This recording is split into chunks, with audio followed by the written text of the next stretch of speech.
All right, welcome back to Guarding Your Heart, Part 8. Today we're going to be covering wisdom versus foolishness. Now, when you read Proverbs 9, the chapter title is Invitations of Wisdom and Folly.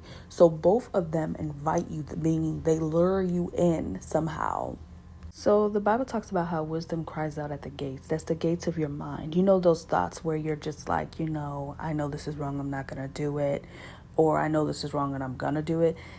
The whole point of you hearing something's wrong, that's wisdom crying out at the gates of your mind, letting you know, don't do it. So she's in your mind trying to let you know. And foolishness basically cries out in the midst of your senses, or basically your emotions, your feelings.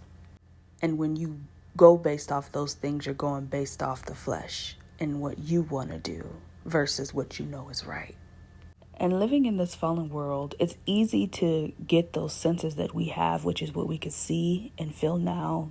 Basically everything from the flesh, it's easy to excite those senses. You could turn on the TV and all of a sudden your hunger senses are there. Now you're hungry because you see a McDonald's commercial, or you see something on TV that was perverted, and now your sexual senses are awakened.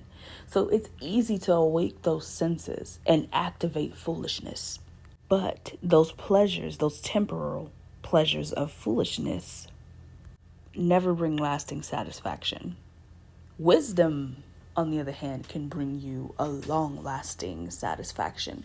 Everything you do in wisdom, which is God's perspective, meaning his word, everything he's laid out for you to do, right? That's wisdom when you apply it. And when you do it God's way, of course, we know that it leads to, even if you don't see results now, which is hardly ever, because you're going to see the results of doing right. But if you don't see the results right away, just know that you're working towards something that's eternal, and that's eternal life. Doing it God's way is always going to be the best way, because you don't want to end up in sorrows, misery, being punished for the mistakes you've made in the past. Because of foolish past decisions, you are now paying for it now. You know what I mean? It's not worth it. At some point, you got to deal with what you've dished out. And that's called reaping what you sowed. So where you are at in life right now is a great depiction of whether you have applied wisdom in your life or you have walked in foolishness. So where you are at right now is a result of your behavior and your choices in life. So you can go through the whole book of Proverbs and, really figure out what's wise, what's foolish, the diligent versus the lazy, wise man or the fool, the righteous or the wicked. They're compared to in many different ways in the book of Proverbs. That's just the ways they call it. I want to focus on Proverbs 11 verse 6, and I am reading from NIV. It says, "The righteousness of the upright delivers them, but the unfaithful are trapped by evil desires."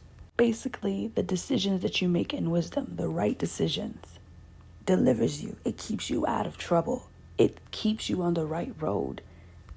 But the unfaithful, which is the wicked, are trapped by evil desires. If you keep going according to the flesh and what the flesh wants, what the flesh needs, those evil senses, those 5 senses of the flesh, you're going to end up staying trapped by those desires. You're going to end up staying ensnared to the 5 senses instead of what God needs you to walk in, which is the fruits of the Spirit.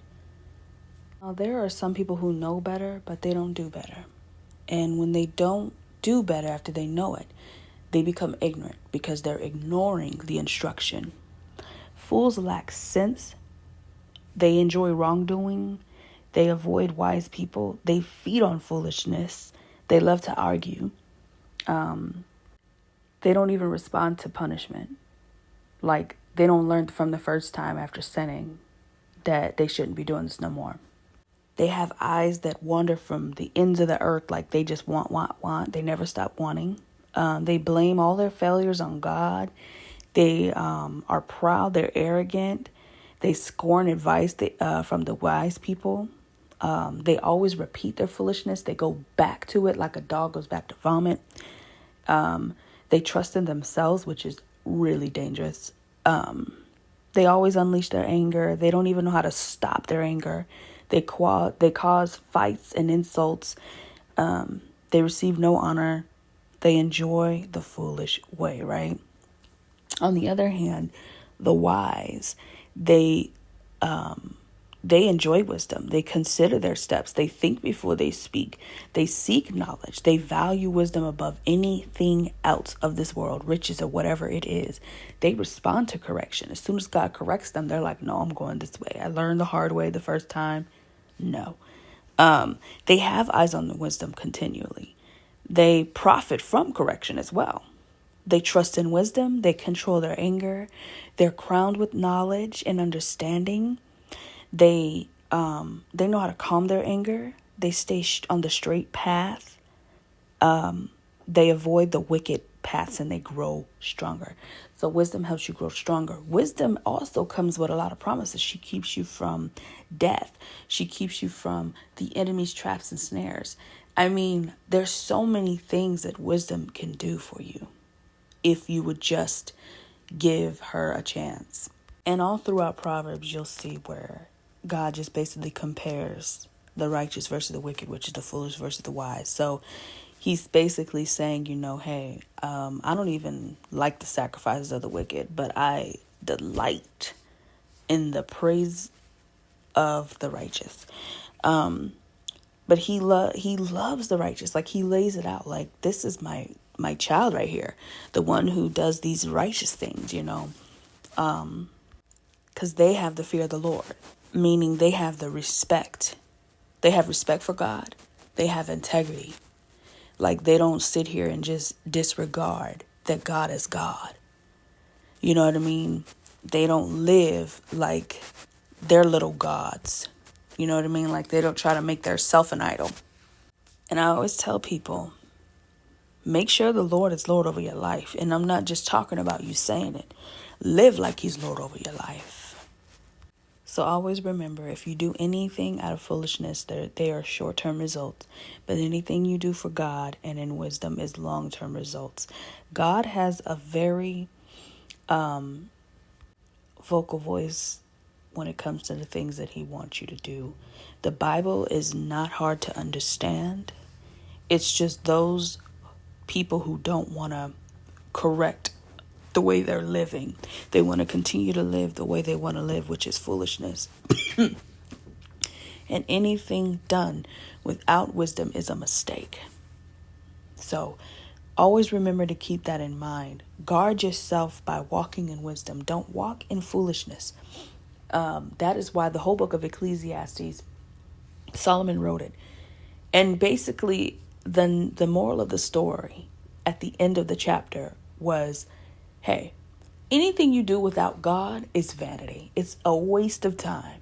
So make sure you're building yourself up in the things of the Lord. Make sure that the Lord is behind everything you're doing and that he is the firm foundation behind it all. Wisdom builds her house, but the foolish woman tears it down.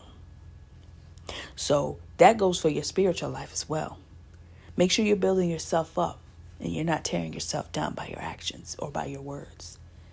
Just be careful. Keep that in mind. Always guard yourself. Like, okay, you know what? I'm going to do the right thing. That's guarding your heart, guarding your path, guarding your way. And wisdom will help you keep it if you keep her within the front of your mind. All right. I hope this blesses somebody. I pray that it helps you. And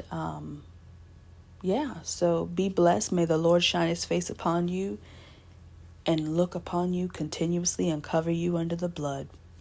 And also, another reminder, I always write the scriptures that I talk about in the description. So if you want to go further and study or something, go ahead and look there. Also, like, comment, and subscribe. Share if you feel led. And God bless you. Until next time.